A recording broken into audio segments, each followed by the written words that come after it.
सध्या अजित पवार गटामध्ये ज्या राजकीय घडामोडी घडतायत ते बघता उपमुख्यमंत्री सुनेत्रा पवार यांच्या भोवती काही राजकीय ट्रॅप लावला जातो की काय, अशा शंका निर्माण होते.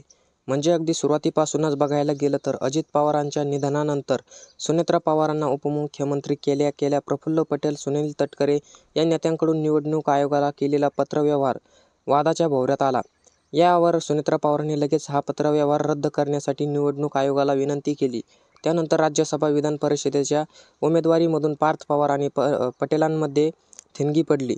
त्यानंतर राष्ट्रीय कार्यकारिणीतून पटेल आणि तटकरे यांना डचू देताना दुसरीकडे मात्र यात पवार कुटुंबियांचा 6 सदस्यांचा स्थान देण्यात आलं. हे घडलं त्याच दिवशी सुनील तटकरे यांनी पवारांची घेतलेली भेट.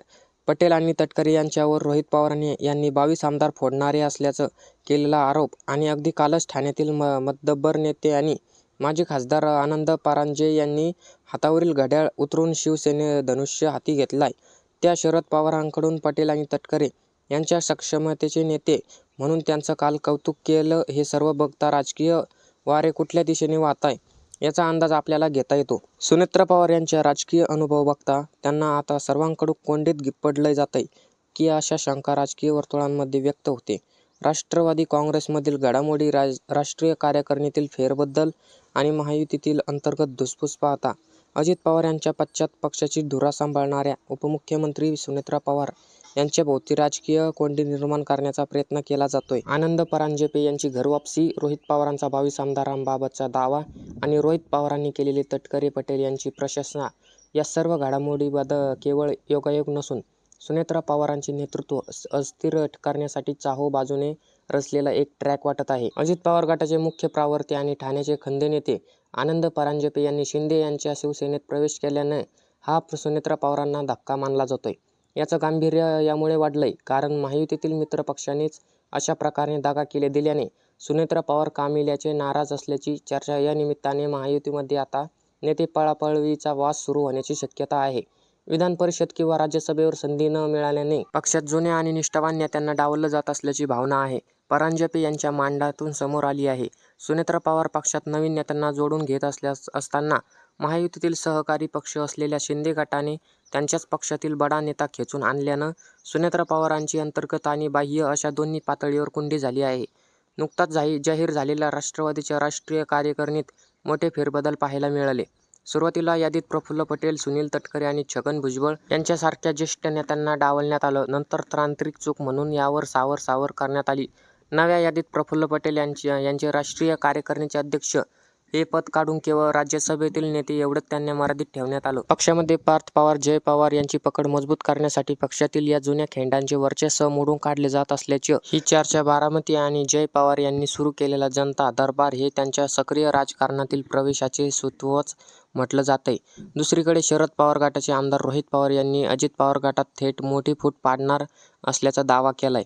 प्रफुल्ल पटेल आणि सुनील तटकरे यांच्यासह 22 आमदार आगामी निवडणूक ही भाजपच्या चिन्हावर लढण्याच्या तयारीत असल्याचा आरोप केला. मात्र शरद पवारांनी तो आरोप खोडून काढत पटेल तटकरे असं काही करतील असं मला वाटत नाही स्टेटमेंट दिलं.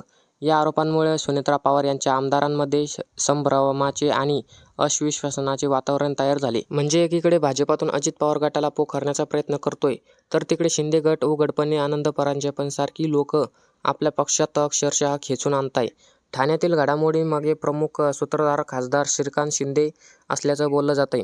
श्रीकांत शिंदे आणि मंत्री दादा भुसे यांच्या आग्रहामुळेच आनंद परांजपे यांनी शिंदे गटात प्रवेश केल्याची चर्चा. गेल्या लोकसभा निवडणुकांमध्ये श्रीकांत शिंदे यांना विजयासाठी आनंद परांजपे यांनी सूत्र हलवल्याचं बोललं जातंय. तेव्हापासून दोघांमध्ये मैत्रीभाव वाढीस लागला होता. या संपूर्ण नाट्यात सर्व मोठी आणि राजकीयदृष्ट्या प्रभावी खेळी ज्येष्ठ नेते शरद पवारांना खेळी आहे. राष्ट्रीय कार्यकारिणीतून वगळण्यात आल्यानंतर त्याच दिवशी सुनील तटकरे यांनी शरद पवारांची सदस्य भेट घेतली होती. त्यानंतर लगेचच पवारांनी तटकरे आणि पटेल त्यांच्या कर्तृत्वाची, क्षमतेची जाहीर प्रशंसा करत पुन्हा एकदा राजकीय गुगली टाकली. एक प्रकारे कार्यकारिणीतून वगळण्याचा सुनेत्रा पवारांचा निर्णयावर ही टीका समजली जात आहे. सुनेत्रा पवार आणि पार्थ पवार यांच्याकडून पटेल आणि तटकरे यांना पक्षात दुय्यम स्थान दिलं. नेमकं त्याच वेळी पवारांनी त्यांचं कौतुक करणं म्हणजे अजित पवार गटातील नाराजीला हवा देण्यासारखं. तिकडे रोहित पवार, पटेल आणि तटकऱ्यांवरती कटाक्ष धरत होते.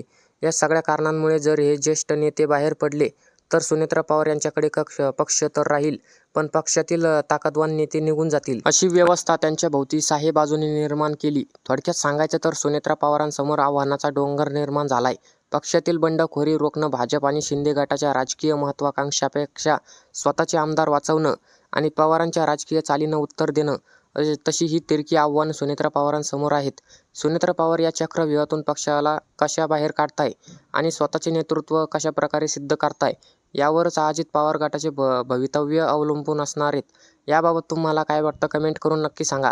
आणि असेच माहितीपूर्ण व्हिडिओ बघण्यासाठी आपल्या महाराष्ट्राची बातमी या यूट्यूब चॅनलला सबस्क्राईब करायला विसरू नका. धन्यवाद.